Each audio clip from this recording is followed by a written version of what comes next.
brought to you by Sensodyne K. बस back नहीं आया। SLS पैराफिन और दूध का करंट भी कौन? तो लाइफ का करंट ऑन? कुछ भी। तो ट्राई करके देख ले। Sensodyne K toothpaste for sensitive teeth. आज के शो में देखिए हमास के एक और लीडर की हत्या, क्या है इसकी कहानी और अमेरिका ने 9/11 हमले के आरोपियों के साथ समझौता क्यों किया। नमस्ते, मेरा नाम सोनल है और आप देखना शुरू कर चुके हैं ललन टॉप का अंतर्राष्ट्रीय प्रसंगों से जुड़ा रोजाना का कार्यक्रम दुनियादारी। סגרנו חשבון עם מוחסן ונסגור חשבון עם כל מי שפוגע בנו, כל מי שטובח בילדינו, כל מי שרוצח את אזרחינו, כל מי שפוגע במדינתנו, דמו בראשו।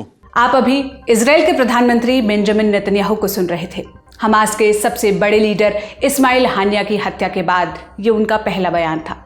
30-31 जुलाई की दरमियानी रात ईरान की राजधानी तेहरान में हानिया के घर पर हवाई हमला हुआ था। इसमें उसकी और उसके एक बॉडीगार्ड की मौत हो गई थी। ईरान और हमास ने हमले का आरोप इजराइल पर लगाया, बदला लेने की धमकी भी दी, मगर इजराइल ने आधिकारिक तौर पर जिम्मेदारी नहीं ली है। नेतन्याहू ने हानिया का नाम तो नहीं लिया, हालांकि इतना ज़रूर बोले, जो कोई हमारे लोगों को नुकसान पहुंचाएगा उसका अंत तय है। इस बीच 1 अगस्त को तेहरान में इस्माइल हानिया को दफन किया गया। जिस वक्त हानिया की अंतिम यात्रा चल रही थी, उसी समय इजराइल डिफेंस फोर्सेस IDF ने एक सनसनीखेज ऐलान किया। एक्स पर लिखा, we can confirm Mohammed Deif was eliminated, यानी अब हम दावे से कह सकते हैं कि मोहम्मद दिएफ मारा जा चुका है। दिएफ हमास के मिलिट्री विंग अल कसाम ब्रिगेड का सरगना था। इस ब्रिगेड ने 7 अक्टूबर 2023 को इजराइल पर आतंकी हमला किया था। तभी से दिएफ इजराइल की हिट लिस्ट में था। उसको कई बार मारने की कोशिश की गई, मगर वो हर बार बच निकलता था। फिर 13 जुलाई 2024 की तारीख आई। IDF ने गाजा पट्टी में हमास के एक बेस पर हवाई हमला किया। उसमें लगभग 90 लोग मारे गए। IDF ने दावा किया कि मरने वालों में मोहम्मद दिएफ भी था। गाजा की हेल्थ मिनिस्ट्री ने उस दावे को खारिज कर दिया था, मगर 18 दिनों के बाद IDF ने फिर से दिएफ के खात्मे की पुष्टि की। उनका कहना है कि हमारे पास ठोस सबूत हैं। अभी तक हमास ने कुछ नहीं कहा। फिर भी अगर खबर सच निकलती है तो ये पिछले कुछ दिनों में इजराइल की हिट लिस्ट में शामिल किसी तीसरे शख्स की मौत होगी। कौन कौन अब तक मारे गए, आइए ये जान लेते हैं। नंबर 1, इस्माइल हानिया, हमास के पॉलिटिकल विंग का मुखिया, तेहरान में मारा गया। नाम मोसाद का आया। मोसाद इजराइल की खुफिया एजेंसी है, लेकिन इजराइल ने जिम्मेदारी अब तक नहीं ली है। नंबर 2, फुआद शुक्र, लेबनान के चरमपंथी संगठन हिजबुल्लाह का डिप्टी लीडर। वो गुट के सरगना हसन नसरल्लाह का खास था। उसके खिलाफ अमेरिका ने 42 करोड़ रुपए का इनाम घोषित किया था। 1983 में बेरूत में 241 अमेरिकी सैनिकों की हत्या के आरोप में। अमेरिकी सैनिक बेरूत में क्या कर रहे थे, इसकी लंबी कहानी है, लेकिन हम आपको ये ब्रीफ में बता देते हैं। 1967 में दूसरा अरब इजराइल युद्ध हुआ। इजराइल ने वेस्ट बैंक और गाजा पट्टी के साथ साथ सीरिया और इजिप्ट के कुछ इलाकों पर भी कब्जा कर लिया। उस समय फिलिस्तीनी संघर्ष का नेतृत्व PLO के पास था। PLO माने फिलिस्तीन लिबरेशन ऑर्गेनाइजेशन। इसमें बहुत सारे फिलिस्तीनी गुट थे। 1967 की जंग के बाद PLO की लीडरशिप जॉर्डन में शिफ्ट हो गई। फिर उन्होंने वहां भी उत्पात मचाना शुरू कर दिया। इससे जॉर्डन की सरकार नाराज हो गई। उन्होंने PLO के खिलाफ मिलिट्री कैंपेन चलाया, बहुत बेरहमी से मारा। इसके बाद PLO के नेता लेबनान चले गए। वहां से इजराइल के खिलाफ लड़ाई शुरू कर दी। 1981 में अमेरिका ने दोनों के बीच मध्यस्थता कराई। संघर्ष विराम हो गया। फिर जून 1982 में ब्रिटेन में इजराइल के राजदूत श्लोमो आर्गोव को मारने की कोशिश हुई। इससे नाराज इजराइल ने लेबनान में अपनी सेना उतार दी। भारी तबाही हुई।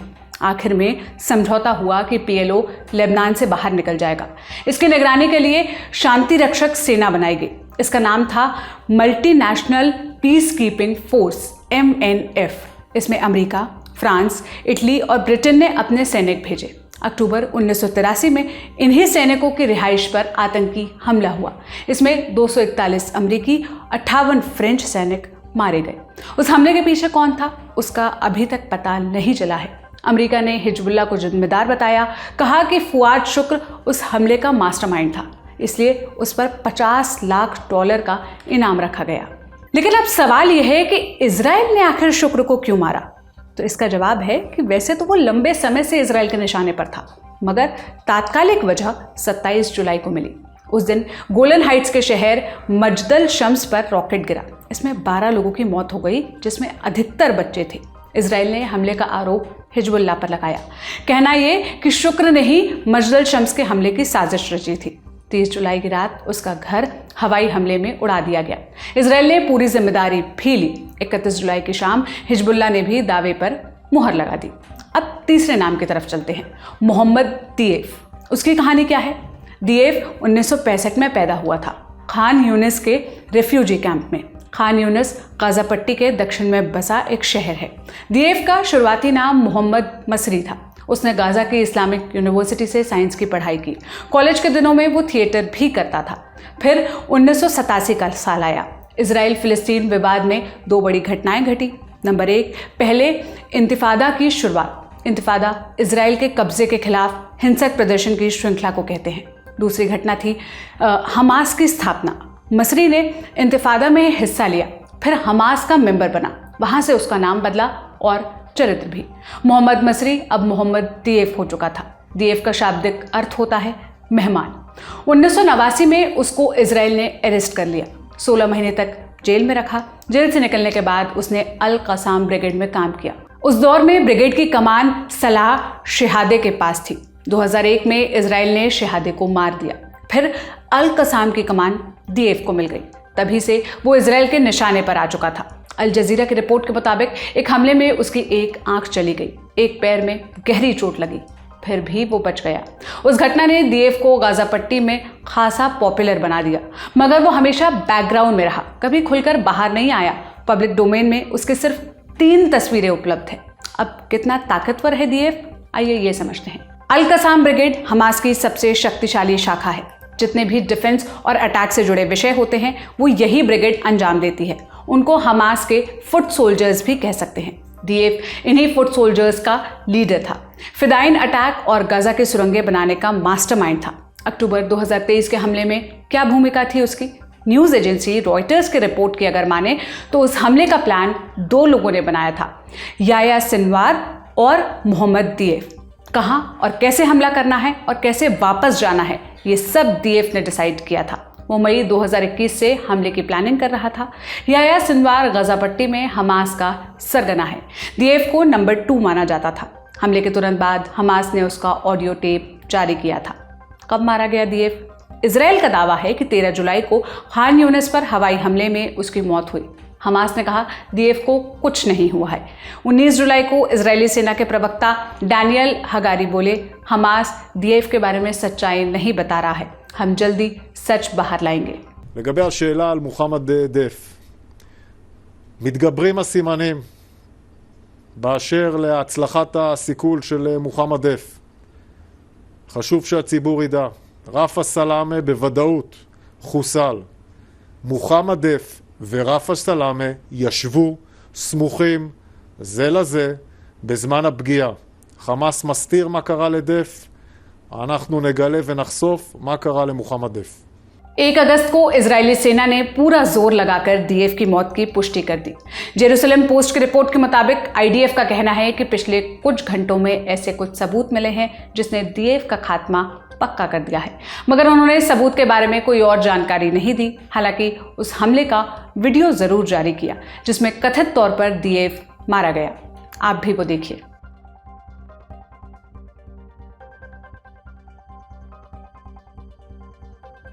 इस पर हमास ने क्या कहा?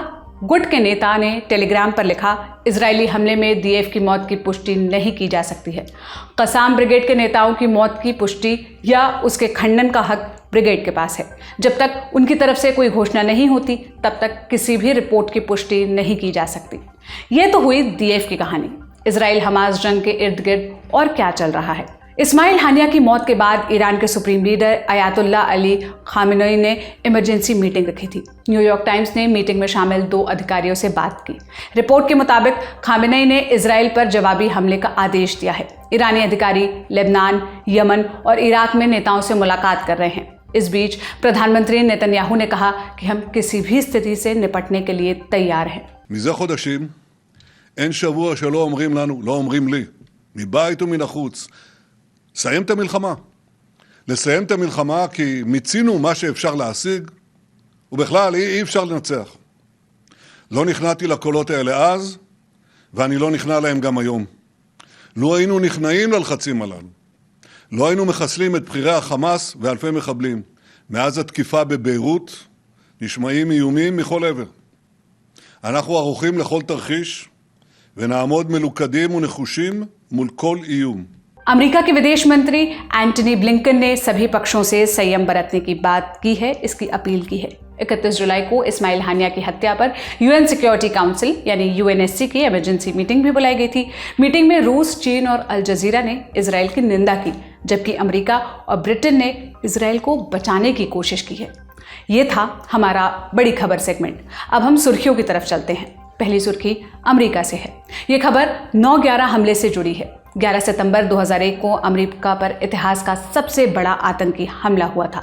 अलकायदा के आतंकियों ने 4 प्लेन हाईजैक किए, 2 को वर्ल्ड ट्रेड सेंटर में टकरा दिया, तीसरा प्लेन पेंटागन पर गिरा, चौथे का कंट्रोल पैसेंजर्स ने अपने हाथ में ले लिया, जिसके बाद प्लेन एक खेत में क्रैश हो गया।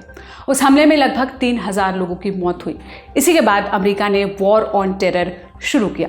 सबसे पहले अफगानिस्तान में फौज उतारी, तालिबान को हटाया, फिर पूरी दुनिया में एंटी टेरर ऑपरेशन चलाया, सैकड़ों संदिग्ध लोगों को अरेस्ट किया। उनको अमेरिका ने अलग अलग मिलिट्री बेस पर रखा, वहां पूछताछ की। उस दौरान टॉर्चर भी किया। जब टॉर्चर के सबूत बाहर आए तब काफ़ी आलोचना भी हुई। इसके चलते संदिग्ध आरोपियों के खिलाफ मुकदमा चलाना मुश्किल होता गया। आज 9/11 की कहानी क्यों बता रहे हैं हम? क्योंकि अमेरिका के जस्टिस डिपार्टमेंट ने 3 आरोपियों के साथ समझौता कर लिया है। उनके नाम हैं खालिद शेख मोहम्मद, वालिद मोहम्मद साली मुबारक बिन अताश और मुस्तफ़ा अहमद अद अल हवसावी। इन तीनों में सबसे खतरनाक खालिद शेख मोहम्मद है। उसको 9/11 हमले का मास्टरमाइंड माना जाता है। आरोप है कि उसी ने ओसामा बिन लादेन को अमेरिका पर हमले के लिए तैयार किया था। कुछ हाईजैकर्स को पाकिस्तान और अफगानिस्तान में ट्रेनिंग भी दी। खालिद को 2003 में पाकिस्तान में पकड़ा गया था। 3 वर्षों तक CIA ने अलग अलग जेलों में रखा, काफ़ी टॉर्चर किया। 2006 में उसको क्यूबा के ग्वांतनामो बे की जेल में रखा गया। तब से वो वहीं पर बंद है।